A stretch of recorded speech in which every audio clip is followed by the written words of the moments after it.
বিয়ের ১ম দিন শাশুড়ি মা আমাকে বলে, আমি যেদিন পুজো সম্পূর্ণ করতে পারবো সেই দিনই আমার স্বামীর সাথে দেখা হবে। তবে পুজো শেষ করার আগে আমার শাশুড়ি কি যেন একটা পারফিউম দিয়ে আসতো। ওই পারফিউমের ঘ্রাণে আমার ঘুম চলে আসতো। এভাবে আমার বাচ্চা হয়ে যায়। আজ অব্দি আমার স্বামীকে আমি দেখিনি। ওই দিন আমি চালাকি করে নাকে তুলো দিয়ে রাখি, আজকে আমার স্বামীকে আমি দেখবো। আমার স্বামীকে দেখার পর মনে হচ্ছিল আকাশ ভেঙে আমার মাথার উপর পড়েছে। বড়লোক বাড়িতে বিয়ে হয় আমার, দরিদ্রতা আমি কাছ থেকে দেখেছি। ২ টাকার জন্য বাবা মার হাতে কত যে মার খেয়েছি সেটা বলার বাহিরে। আমার যখন বড়লোক বাড়িতে বিয়ে হয় বাবা মাকে আর কিছু জিজ্ঞাসা করিনি। আমার শুধু মনে হচ্ছিল এই দরিদ্রতা থেকে বের হয়ে আমি একটা রাজপ্রাসাদে থাকতে চাই, যেখানে আমার সব শখ আহ্লাদ আমি পূরণ করতে পারবো। এই দরিদ্রতার কারণে ছোটবেলা থেকে কোনো শখ আহ্লাদ আমি পূরণ করতে পারিনি। বিয়ের দিন আমার শ্বশুর বাড়ির মানুষজন দেখে আমি ভাবতেই পারছিলাম না যে আমার এত বড়লোক বাড়িতে বিয়ে হতে পারে। তাদের পোশাক আশাক দেখেই বোঝা যাচ্ছিল যে তারা বড়লোক। শ্বশুর বাড়িতে যাওয়ার পর আমার স্বামীর বদলে আমার শাশুড়ি আমাকে ওয়েলকাম করে তার ঘরে নিয়ে যায়, আমার স্বামীর ঘরে নেওয়া বাদ দিয়ে। সবাই আমাকে দেখে আমার প্রশংসাও করে। অনেক নিয়ম কারণ মানা হয়, তবে আমার স্বামী পর্দার আড়ালে ছিল। আমার স্বামীকে আমি দেখতে পর্যন্ত পাইনি। আমার মনটা বারবার ছটপট করতেছিল আমার স্বামীকে দেখার জন্য। আমার শাশুড়ি আমাকে তার ঘরে রেখে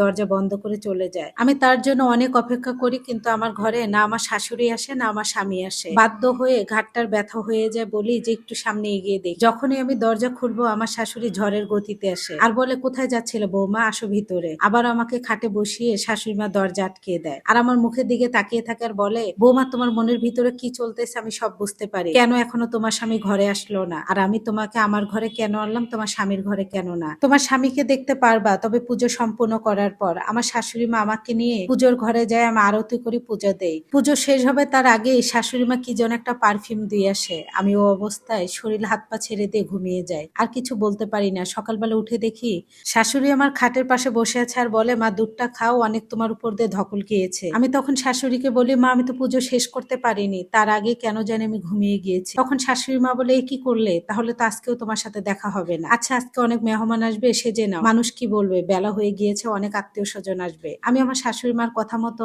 আবারও সেজে গুজে রেডি হয়ে যায়। আমাকে সবাই দেখে জিজ্ঞাসা করতেছিল, এটা ঋত্বিকের বউ? কেউ ঋত্বিককে দেখতে চাচ্ছিল না, তবে আমাকে দেখে সবাই করুণার দৃষ্টিতে তাকাচ্ছিল। আমি ভেবেছিলাম আমরা হয়তোবা গরিব বলে। আমি গরিব একটু আমার শাশুড়ি মা আমাকে বুঝতে দেয়নি। আমার শাশুড়ি মা যথেষ্ট ভালো একজন মানুষ, আমাকে অনেক বেশি খেয়াল রাখতেছিল। তবে তখন আমি এটা বুঝতে পারিনি যে আমি গরিব বলে নয়, আমার কপালের কারণে সবাই আমার দিকে করুণার দৃষ্টিতে তাকাচ্ছিল। সবাই আমাকে দেখতেছিল আর বলতেছিল, ঈশ্বর তোমার ভালো করুক, সহায় হন। সবার কথায় বুঝতে পারতেছিলাম না বিষয়টি কি। আবারও বিকেল হয়ে যায়, আমার শাশুড়িকে বলি, আচ্ছা মা এখনো কি আমি ওর সাথে দেখা পারবো না?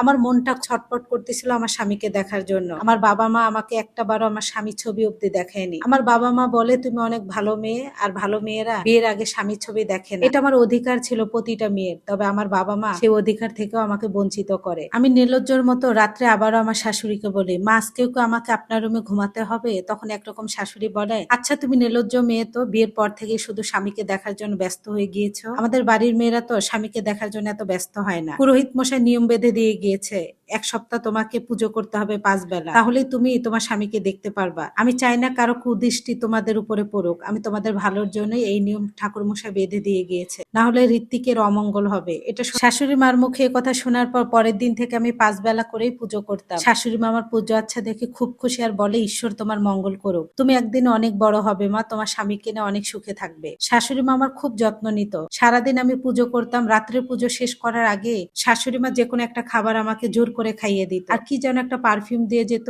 ওই গ্রানে। তখন আমার শরীর ঢলে পড়ে যেতাম, আমি শরীরে কোনো বল পেতাম না। তবে আমি বুঝতে পারতাম কে যেন আমাকে কোলে করে উঠিয়ে বিছানায় নিয়ে যাচ্ছে। তারপর কি হতো কিছুই আমি আর বলতে পারি না। সকালবেলা শরীরটা অনেক বেশি ক্লান্ত লাগতো। এভাবে পার হয়ে যায়। শাশুড়ি মাকে অনেকবার বলি যে এখনো কি আমি দেখা করতে পারবো না, কিন্তু না, শাশুড়ি মা আমাকে দেখা করতে দিত না। শাশুড়ি মার কথাবার্তা ছিল আগেরকার মানুষের শেখেলে। আমি ভেবেছিলাম উনি আমাকে কতদিন আর আমার স্বামীর কাছ থেকে আটকে রাখবে। আমার স্বামী একাই আসবে আমার কাছে, ও তো ছেলে মানুষ, স্ত্রীকে রেখে কিভাবে থাকবে। কিন্তু না, আমার স্বামীর দিক থেকে আমি কোনো রেসপন্সই পাচ্ছিলাম না। এভাবে কেটে যায় অনেকগুলো দিন। স্বামীকে দেখার জন্য মনটা আমার ব্যাকুল। আমি যখনই রাত্রের পুজো শেষ করতাম শাশুড়ি মা জোর করে আমাকে কিছু খাইয়ে দিত, হয় দুধ নয়তো পায়েস। আমার শাশুড়ি জোর করে কিছু একটা খাইয়ে দিত, তারপর আমি ঘুমিয়ে যেতাম ওই পারফিউমের গ্রানে। আমি আর কিছুই বলতে পারতাম না। এইভাবে পার হয়ে যায় ৬ দিন। ৭ দিনের দিন আমি ভেবেই নিয়েছিলাম আজকে পুজো শেষ করে আমার স্বামীকে দেখবই, কেন সে আমার সঙ্গে দেখা করতে চায় না। আমার শাশুড়ি মা বুঝতে পেরেছিল যে আমাকে বুঝ বানানো যাচ্ছে না।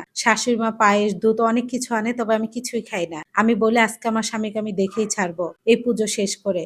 তার মধ্যেই শাশুড়ি মা একটা দোপাট্টা এনে দেয়, বলে পুরোহিত মশাই এটা দিয়ে গিয়েছে, এটা উপর দিয়ে পূজা করতে হবে বৌমা, তোমার উপরে ঢেকে নাও, নয়তোবা ঋত্বিকের অমঙ্গল হবে। ওই দোপাট্টাটা যখনই আমার মাথার উপরে দিয়ে দেয় শাশুড়ি মা, কিছুক্ষণের মধ্যে আমি আবারও ঘুমিয়ে যাই। তবে আমি বুঝতে পারছিলাম কেউ আমাকে কোলে করে বিছানায় নিয়ে যাচ্ছিল। তারপর কি হচ্ছিল আমি কিছুই বুঝতে পারতেছিলাম না। ওই দিনও আমার স্বামীকে আর আমি দেখতে পাই না। এভাবেই কেটে যায় বেশ কয়টা মাস। বুঝতে পারছিলাম আমার শরীরের পরিবর্তন, কিছু একটা হয়েছে। তবে আমার স্বামীকে কেন আমি দেখতে পাই না, স্বামীর জন্য মনটা আমার ব্যাকুল। ওই দিনও শাশুড়ি মা আমাকে এক গ্লাস দুধ দেয়, বলে বৌমা দুধটা খেয়ে ঘুমাও। কিন্তু ওই দিন আমি আর দুধটা খাইনি, হাত থেকে ফেলে দিয়ে আর শাশুড়িকে বলে আমার হাত থেকে পড়ে গিয়েছে। তারপর শাশুড়ি মা আমাকে একটা সুতির কাপড় এনে দেয়, বলে এটা পরো। আমি বুঝতে পেরেছিলাম যে এটার ভিতরে নিশ্চয়ই কোনো একটা ঝামেলা আছে। আমি নাকের ভিতরে তুলা দিয়ে রাখি, আজকে আমার স্বামীকে দেখবই। আমি বিছানায় শোয়ার 10-15 মিনিট পরই বুঝতে পারছিলাম কেউ একটা আমার ঘরে এসেছে।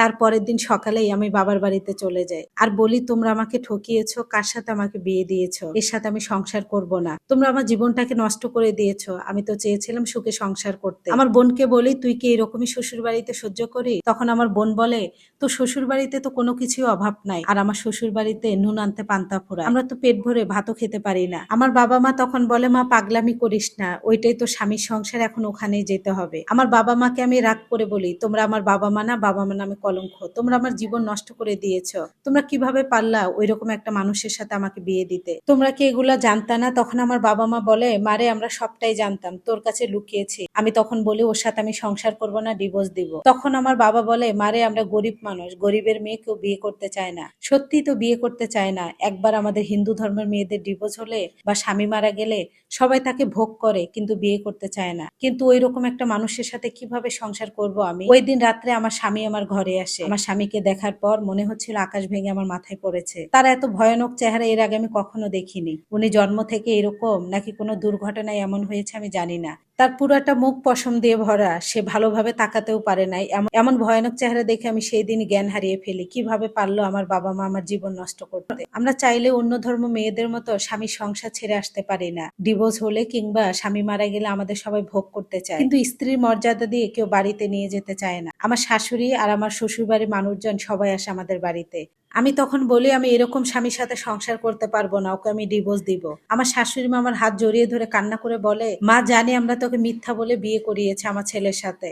আমার ছেলে সত্যটা জানলে কোনো মেয়ে ওকে বিয়ে করতো না। তোমার গর্ভে আমাদের বংশের প্রদীপ, মা তুমি দয়া করো, তুমি আমার ছেলেকে ছেড়ে যেও না। সবাই আমাকে অনেক অনুরোধ করে। আমার স্বামী ঋত্বিক সেদিন প্রকাশ্যে আমার সামনে আসে, বলে আমার এই ভয়ানক চেহারার জন্য কেউ আমাকে বিয়ে করতে চায়নি, এজন্যই তোমাকে মিথ্যা বলে আমি বিয়ে করেছি। জানি আমি অন্যায় করেছি, তবে বিশ্বাস করো আমি তোমাকে অনেক ভালোবাসি। সত্যি ঋত্বিক অনেক ভালো মানুষ, তবে ওর চেহারার কারণে ও আমার সামনে আসেনি যেন আমি ভয় পাই। যদি আমি এই সংসার ছেড়ে চলে যাই, এজন্য আমি যখন রাত্রে এজন্য শাশুড়ি যখন আমাকে রাত্রে ঘুমের ওষুধ খাইয়ে দিত, তারপর ও আমাকে কোলে করে ওর বিছানায় নিয়ে যেত। ও আমাকে অনেক ভালোবাসে, এটা আমি বুঝতে পেরেছিলাম, তবে নিজেকে মানাতে পারছিলাম না। তবে আমরা হিন্দু ধর্মের মেয়ে, অনেক টাকা পয়সা দিয়ে বিয়ে দিতে হয়। আর এখন তো আমার বিয়ে হয়েছে আমার সন্তান গর্ভে। সবকিছু বাদ দিয়ে আবার আমার স্বামীর সাথে চলে যাই স্বামীর সংসারে, নয়তো বা আমি একটা কুৎসিত মানুষকে নিয়ে খেলাম। এটা একটা আপুর লাইফ হিস্ট্রি। ধন্যবাদ সবাইকে।